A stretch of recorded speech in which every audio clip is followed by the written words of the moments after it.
еңбектеніп нетіп жүрсің деп жатыр да Алла тағала. Дұрыс қой, бәріміздің жаңағы мамандықтарымыз бар, жұмыстарымыз бар, кәсіптеріміз бар, еңбектеніп кетіп бара жатырмыз да, әйтеуір тоқтамай. Бірақ иля роббика кадхан дейді да, бірақ Раббыңа да еңбектенуді дейді да. Иля роббика кадхан, Раббымызға да еңбектену керек та. Ол деген жаңағыдай Раббымыздың жақсы көретін нәрсесінде біз деген ұмытып қалдырмау керек та. Жаңа тіршілік деп жүріп Алла тағаланы ұмытсақ, онда фәмулақихи, онымен тез арада жолығасың дейді да. Алла тағала біз 100 жыл өмір сүрейік, 100 жылдан аса өмір сүрейік, бәрібір Алла тағаламен жолығамыз деймін да. Сол кезде ең кімдер жаңағыдай бақытты, кімдер жаңағыдай керемет деген кезде, ол әрине Құранды алып барғандар жақсы. Пайғамбарымыз саллаллаху алейхи ва саллям айтады хадисінде: иннакум лан таржиу илаллахи бишайин афдала мимма хаража минху дейді. Сендердің еш қайсыларың Алла тағалаға абзал амалдармен орала алмайсыңдар өзінен келген нәрседен басқа дейді. Ол яғни Құран дейді. Құраннан басқа бір керемет нәрсені Алла тағалаға негізі апара алмаймыз біз. Өйткені Құранды Алла тағала өзі жақсы көріп тұр ғой. Құранда Алла тағала Абдулла ибн Масуд радиаллаху анху мысалға айтады: Ман ахаббал Құран фахуа юхиббуллаха ва расула. Кім Құранды жақсы көрсе, ол Алла тағаланы және оның елшісін жақсы көрген дейді. Сол осымен дәлелдейміз біз. Құранымызда мысалы көптеген бір ғалымдардың жаңағы несі де бар да, сөздері ұмытып тұрмын. Алла тағаланың алдында құным қанша деген кезде сен жүрегіңе қара дейді. Жүрегіңдегі Құран қаншалықты құнды, сенің Алла тағаланың алдында құның сонша дейді. Мысалға біз егер Құранды 3-ші, мысалға 4-ші орындарға, кейінгі орындарға қойып тұрсақ, Алла тағала оны 1-ші орынға қойып тұрса, онда біздің жағдайымыз белгілі да. Егер біз шын мәнінде егер біз 1-ші орынға оны Құранды қойып тұратын болсақ, онда Алла тағала кез келген кедергіні алады бізден. Кез келген кедергіні алып тастайды. Өйткені мысалға Құран арқылы адамдарды бағалайды ғой Алла тағала.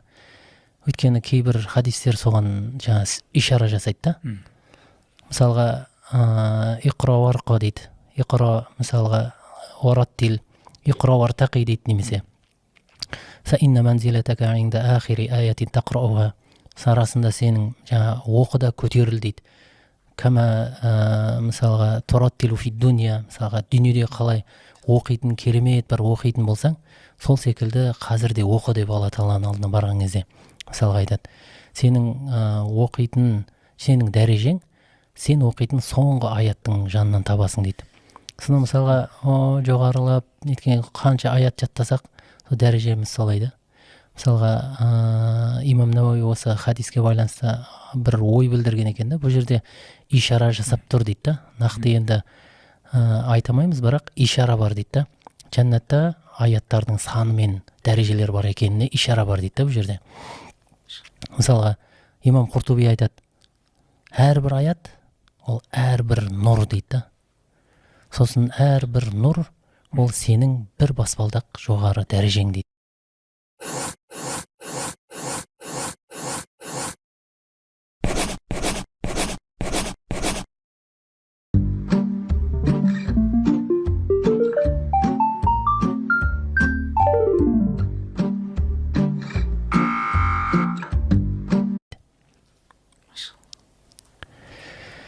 Мысалға осы нұрлар, осы аяттың жаңағы нелері ғой, Алла тағала кез келген жолымызды ашып нететін. Біз мысалға қазір көп жағдайда Құранның әсерімен, жаңағы несімен жоғалтып алдық та. Негізі бұл Құран, бұл күнәлардың себебінен де жаңағы әсерлерді, нелерді көбінесе жоғалтып алдық қой. Бұл Құран негізі адамға қатты әсер етеді негізі, егер жүрегіміз тазарса да. Мысалға Жубайр ибн Мутайм деген бір радиаллаху анху бір сахаби бар да. Сол кісі жаңағы Бәдірден кейін жаңағы тұтқындарға бір кейбір тұтқындарды нетіп сөйлесу үшін Мәдинаға келеді ғой. Сол кезде пайғамбарымыз саллаллаху алейхи ва саллям жаңағы тұтқындарды неткен жері жаңағы мешіттен қатты алыс емес екен да. Сол кезде сөйлесуге келген кезде пайғамбарымыз саллаллаху алейхи ва саллямның жаңағы мешітіне келеді. Сол кезде ақшамның уақыты болады ғой. Ақшамның уақыты екен.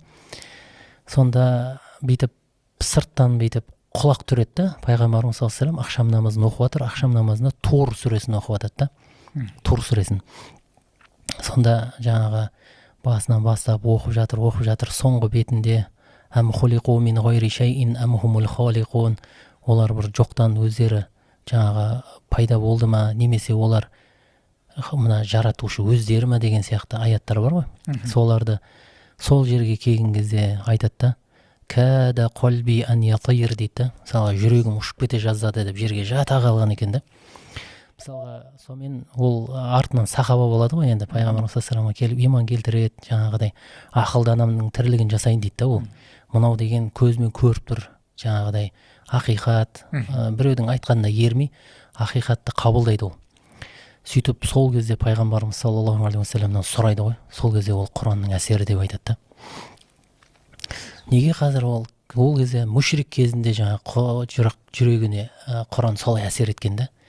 Неге біз қазір мысалы Құранды жақсы көреміз деп жаңағы жар салып жатырмыз, жаңағыдай Құранды жаңағы естиміз, сабақтарды аламыз, неге олай жүрегімізге қатты әсер етпейді қазір? Ол әбден күнәларға жақындығымызды көрсетіп тұрды ол нәрсе. Егер жаңағыдай жүрегіміз тазаратын болса, ол Құран солай әсер етеді бізге. Құран кәдімгі тірі ғой негізі. Алла тағала Шура сүресінде мысалы айтады: «Вакадалика аухайна илейка рухан мин амрина». Ей Мұхаммед, біз өз тарапымыздан саған рухты уахи еттік дейді. Рух деген ол тірі нәрсені айтады ғой. Құранда рух деген Алла тағала.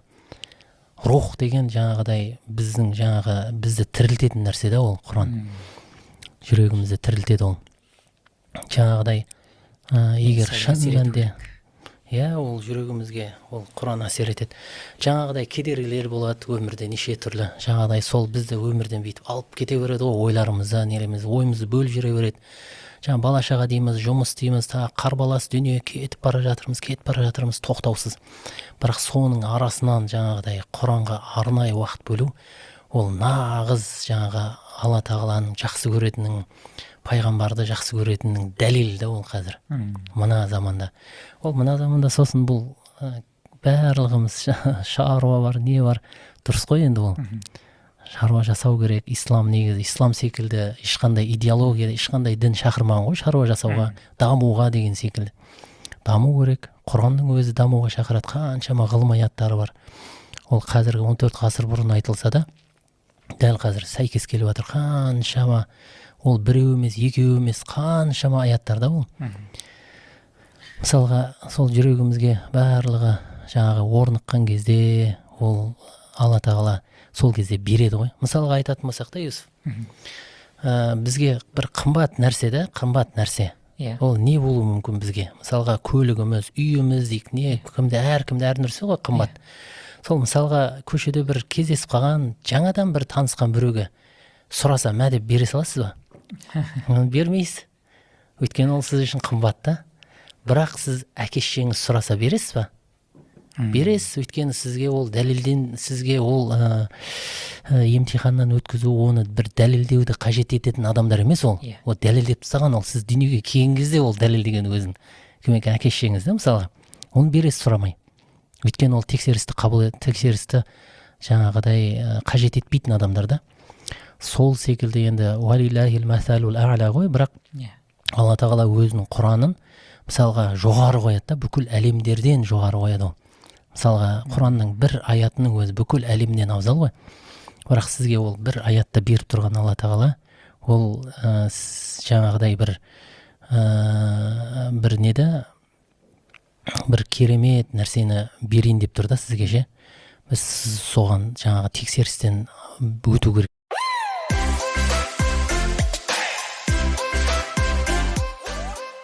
Ғой, міндетті түрде. Бір басында Құранды бір керемет нәрсені берейін деп тұр, бірақ сізді сынайды да. Жаңағыдай бала-шағаңыз мына жақтан кедергі келтіреді, жұмыстан кедергі келтіреді, енді кірсейін деп атады да, бірақ жаңағыдай бір шаруалар шығады, сонымен былай алып кетеді, болды, Алла тағала сол деңгейде қалдырады оны. Сізді қашан керемет нәрсені береді, егер сіз соны өзіңізді дәлелдеп шықсаңыз да. Жоқ, Раббым мынау маған керек, бұл деген Құран аяттарымен сіз егер өзіңіздің демалатыныңызды көрсете алсаңыз, Алла тағалаға, ол сол кезде береді, ол ашады кәдімгідей.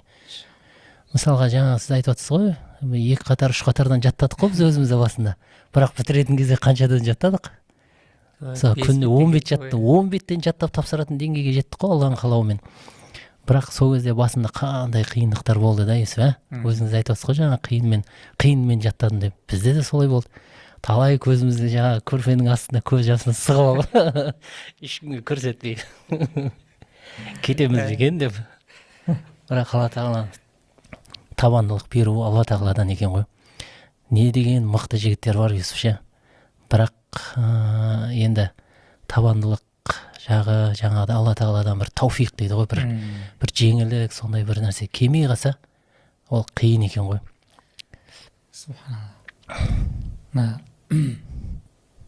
Құранда әр қаридың өзін жақсы көретін аяттары болады ғой. Ерекше жақсы көріп оқитын, немесе ерекше өзіне қатты әсер еткен, сізге ерекше әсер еткен, немесе өзіңіз жақсы көріп оқитын аятыңызбен бөліссеңіз, қайсы аят сізге қатты әсер етті? Қай аятты оқығанда бір өзіңіз ерекше бір ой салады? Әсіресе мынау, өзіңіз айтып отқандай, тіршілікпен қатты айналысып кетесің ғой. Сол кезде әлгі аятты оқыған кезде бір сілкіп алатын, бері қарай сізде бір қайтарып алатын. Қай аятты оқығанда сондай бір әсер болады сізде? Ерекше. Енді көбінесе жаңағыдай оқитыным, сосын жаңағы сол бір әсер нететін Фуссилат сүресінде инналлазина қалу раббуналлаху сумма истақаму деген аят бар ғой. Сол енді көбінесе оқимын, сосын соның мағынасы несі әсер етеді жалпы. Татаназзалу алейхимул малаикату алла тахафу ва ла тахзану деген. Жаңа сол енді сол күнді көрсек қой деген бір арман ғой. Енді ол үшін жаңа сумма истақаму деген енді шарт болу керек енді. Ол енді қаншалықты ақысын беріп жатырмыз енді білмеймін ғой. Бірақ тырысамыз. Сіздің өзіңізден бір сол аятты, бір аят оқысаңыз, естісек, иншалла. أعوذ بالله من الشيطان الرجيم بسم الله الرحمن الرحيم إن الذين قالوا ربنا الله ثم استقاموا تتنزل عليهم الملائكة ألا تخافوا ولا تحزنوا وأبشروا بالجنة التي كنتم توعدون نحن أولياؤكم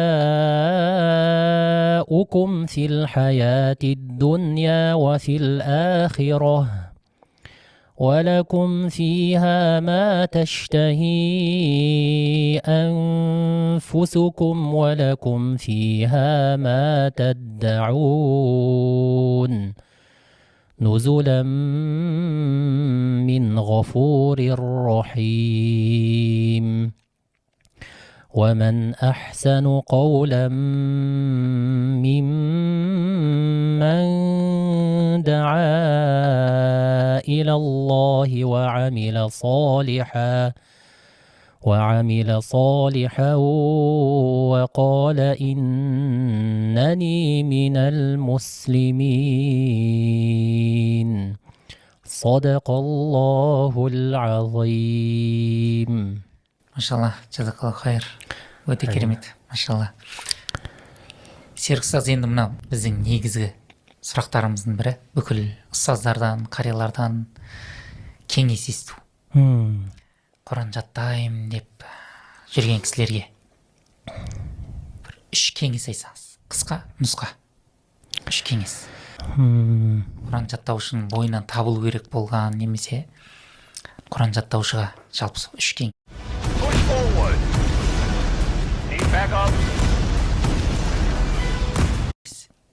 Ең бірінші ықылас ниет қой, шешім. Ол мысалға біреуге арман, біреуге жаңағыдай мақсат дейді ғой. Арман емес, егер шын мәнінде мақсаты сол Құранды жаттап шығам дейтін болса, мысалға ол жаттап шығады, алла тағала оған жеткізеді.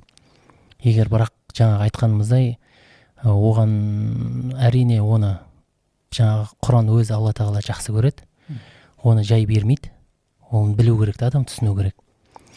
Сосын ол жолдағы кедергілердің барлығынан жаңағыдай болады, әрине қиын нелер болады, кедергілер болады. Содан кейін бірден кірісетін болса, жаңағыдай сол мақсатты толық жаңағы шын мәнінде жаңа алла тағалаға дәлелдесе өзін, онда алла тағала береді оған. Жолдарын ашады, бүкіл жолдарын бәрін ашады, қиындықтардың бәрін. Өйткені алла тағала көріп тұр ғой. Ол жол, сосын жаңа алла тағала өзі бір жақсы көріп тұрған жолда ол екінің біріне беріле бермейді ғой. Сумма жаңа аурасына китабаллазина астафайна мин ибадина, құлдарымыз ішіне таңдап мұра еттік дегендей бұл Құранда соны алла тағала береді. Бұл біріншісі да, ең бірінші жаңағыдай шын мәнде кесімді шешім шығару ғой, мақсат етуді. Одан кейін әрине табандылық сол жолда жаңағы тұру керек. Ол жолда неше түрлі жаңағы қиындықтар нелердің бәріне шыдау керек. Мысалға, сосын үшіншісі дұға. Өйткені алла тағаладан сұрау керек ше. Біз көбінесе жаңағыдай себептерге жүгініп кетіп жатамыз ғой. Бірақ ол себептердің иесін ұмытып жатамыз да кейде. Ол алла тағаладан дұға жасауымыз керек, сұрау керек. Көбінесе жаңағыдай алла тағаладан сұрасақ, ол береді негізі алла тағала. Ол өзімізге кедергі тек қана өзіміздің пиғылымыз ғой. Жаңағы шын мәнінде жаңағыдай өзімізді мақсат ететін болсақ, одан кейін сұрайтын болсақ, алла тағала өзі береді ғой. Яғни ғалымдардың да айтатын сөзі бар ғой, сенің мұқтаждығың сені тахаджудке тұрғызбаса, онда өтірік дейді ол. Сен мұқтаж емес, әшейін жалбыз айтып жүрсің. Сенің мұқтаждығың тахаджудке тұрғызып, кәдімгідей дәрет алдырып, намаз оқытып, я раб деп сұратпай жатса, дұға жасап, онда өтірік қой деп. Сол сияқты дұға дейсіз ғой, машалла. Алла разы болсын, серік ұстаз.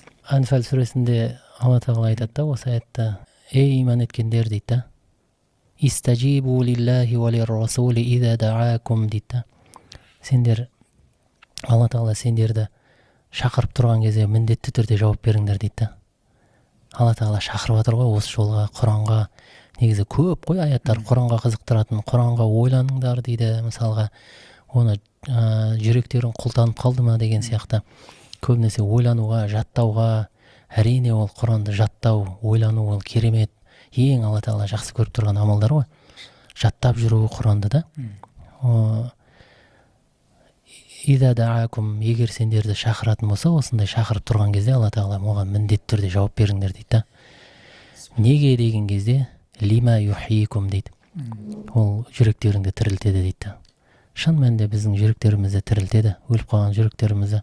Мысалға, ана аятта ауаман кана майтан дейді. Бір адам өлі еді дейді. Фа ахяйнаху дейді. Біз оны тірілттік дейді. Осы аяттармен негізінде бүйтіп қарасаңыз, жүрегінде ешқандай Құранның мазмұны жоқ адам бір өлі секілді ғой негізі. Ешқандай ода Құранның мазмұны болмаса, ода ешқандай бір жақсылық одан күтуге де болмайды да. Оны қазақ атамыз айтқандай, Құдайдан қорықпағаннан қорық дейді ғой. Сөйтіп егер шын мәнінде жаңағыдай жүректерімізді тірілтетін Құрандарды шығарған кезде міндетті түрде жауап беруіміз керек та. Фаахяйнаху ва жаална лаху нура дейді. Сосын оған біз нұр бердік дейді, нұр жасадық дейді. Шын мәнінде алла тағала бұл Құран нұр ғой. Басқа да шаруаларымызды, жолымызды ашатын нұр да. Ол қияметте де бізге нұр. Әке-шешелерімізге де бұл жақсылық та, тек қана өзімізге емес. Сосын Құранды жаттауды қолға алам дейтін адамдар мына нәрсені де ойласа екен деймін да. Ол тек қана өзімен ғана байланыстырады көбінесе. Өзім қари болам, жаңағы өтіп кеткен, дүниеден өткен әке-шешемне тәж кигізем деп. Бірақ ол бүкіл ұрпақтарына даритынын да ұмытпау керек та. Өйткені ол қанына сіңеді ғой. Пайғамбарымыз саллаллаху алейхи айтады ғой, Құранды жастайынан кім қолға алатын болса, оны Құранды қолға алса, жаттауды, амал жасауды, басқа бәрі соны түсінуді, бәрі кіреді ішіне. Ол ана еті мен қанына сіңдіріп береміз дейді ғой. Холлаталлахул Құр'ана билахмихи ва дамихи дегенше. Құранды жаңағыдай терісіне, етіне сіңдіріп жібереді Алла тағала. Геніне айналдырып жібереді ғой. сөйтіп жаңағы ұрпақтарына ол міндетті түрде ол жұғады да иншалла. салихалы ұрпақтар сосын шығады дейсіз ғой. Иә, текті ұрпақ деген содан шығады ғой иншалла, құдай қаласа. Иншалла, алла разы болсын. Алла разы Серік болсын, ұстаз, амин. Иншалла. өте пайдалы болды. Иншалла, аллах тағала сауаптарын жазсын, Амин. істеріңізге берекет берсін, өміріңізге, отбасыңызға. Амин иншалла. Алла разы болсын. Сіздерге де сәттілік берсін, Алла разы Амин. болсын. Болды. Иншалла.